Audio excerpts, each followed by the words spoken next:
Hi there, I'm Allison Hazelden. I'm the writer and director of the Wicked Dames audio drama. Wow. This is my first time directing a narrative project of this extent. I have had experience in the past doing more commercial and branded work as a director, but I've never taken on 10 episodes of a narrative script, and so much less my own.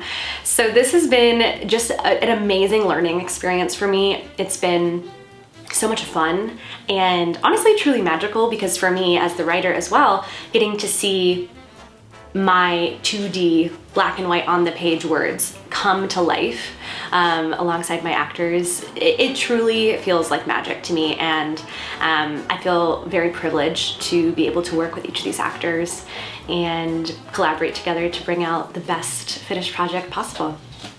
Yeah, how long does this process take? Oh my gosh, so we started casting for Wicked Dames the beginning of May. We finalized our cast list by the fourth week of May, and then we started production in June.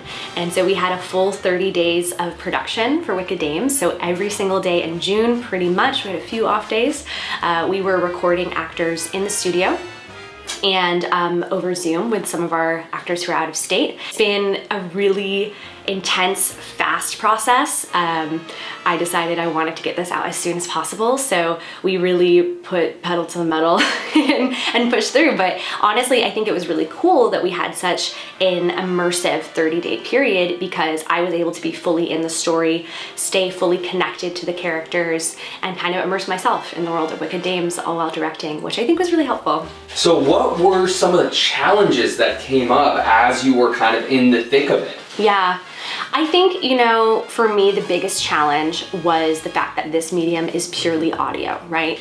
My background as an actor is in film and TV, so I'm used to having my full instrument, my face, my little expressions, my full body to tell the story in addition to my voice. And so not only having to pivot into just audio only overall, but also having to just direct for the voice was a unique challenge, because there were some emotions or some actions that we had to express in the script that really, ideally one day, we will be able to easily tell that story just through physicality and body language or facial expressions, but we had to get really creative with solutions for that, because we only had the voice and any sounds we could make.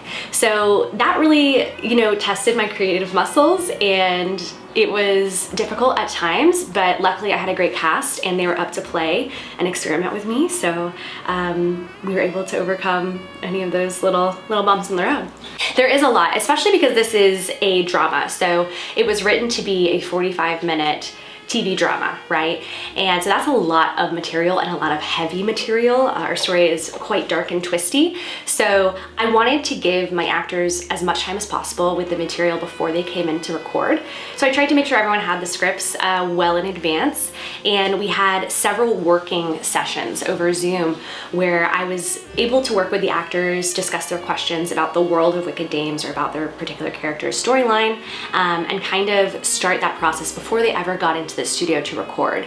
So that was super, super helpful, because they had time to kind of marinate on that and craft their characters on their own. And then when they came into the studio, we were able to really kind of bring it to life together. So in the studio, they're in the recording studio space, and I'm working with them, reading with them, so they can see and hear me in their ears as they are working through their scenes. So it was really cool, because I was able to feed them the kind of energy that I knew that their scene partners had recorded on a totally separate day. Each of the actors was working individually. So that allowed me to really have an intimate kind of working relationship with each actor and be able to adjust my directing methods to each actor's individual preferences, and also get to play with them really one-on-one, because I wasn't distracted with an entire cast and crew. it was just a really small knit group for each actor's sessions. Yeah, it was, every single piece of this puzzle, I was so open to collaborating, right? I think that's the beauty of this medium, of it being an audio drama, is that we had a lot of freedom to play, right? I was able to completely cast this blind. I didn't have to ascribe to any looks or visuals, and I was just able to focus on the right actor for each character, which was really cool. And throughout the process, because of that, I was looking to be surprised pleasantly. And so we were able to work with some actors who might not normally have been cast. I ended up gender bending a few characters. Ooh, that's exciting. I know, because they just brought something that was so fun and had just the spirit of the character, even though it wasn't maybe originally what I thought it was going to be. So there was a lot of discovery working with the actors, as well as with our editor, Turi. He was amazing at helping to really create the soundscape of the world with all the sound effects and music. So having his creativity as well with all of that sound design, I think really brought everything together. I just have one last question for you. You're kind of doing this all on your own, right? You're kind of, you have some help, but you're still doing this, all on your own. And I feel like there's a lot of people out there that also want to start creating these projects and kind of doing it themselves. What is something that you want to tell them? Maybe tip or trick that you've learned during this time? Yeah, I am basically a one-woman show. Hair flip. Hair flip. In my dream world, I would have had a full cast and crew of support for this project, but just in the nature of the indie filmmaking business, I was doing a lot of this on my own. And so that required two things. One, a lot of patience, right? Obviously, if I had a full crew, I would have been able to get things going at a super high level much faster, because I would have had a bunch of experts in their fields to help me out.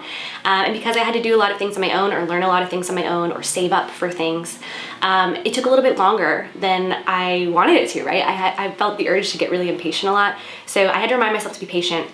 And then two, I had to be really organized, right? It was really important that I was able to pivot and toggle between my creative artist brain and my business brain, right? So I was constantly switching between those two hats depending on what the task at hand was, and being able to create a plan for myself of, which day I'm in which mode, creative mode or business mode, was really helpful for me to not get overwhelmed and burn out, and also to do each of those sides of things, which are both so important, as well as I could. So yeah, learning about what works best for you to stay in your flow state as a creative, and also what are all the tiny little details that we need to make sure things are gonna run smoothly and actually happen on that business side. So it's a dance. It's a dance. It's a dance. It's a dance. Wicked Dames is out on all streaming platforms, wherever you listen to podcasts or music, starting September 10th, 2024. I cannot wait to share it with you, and I hope you'll tune in.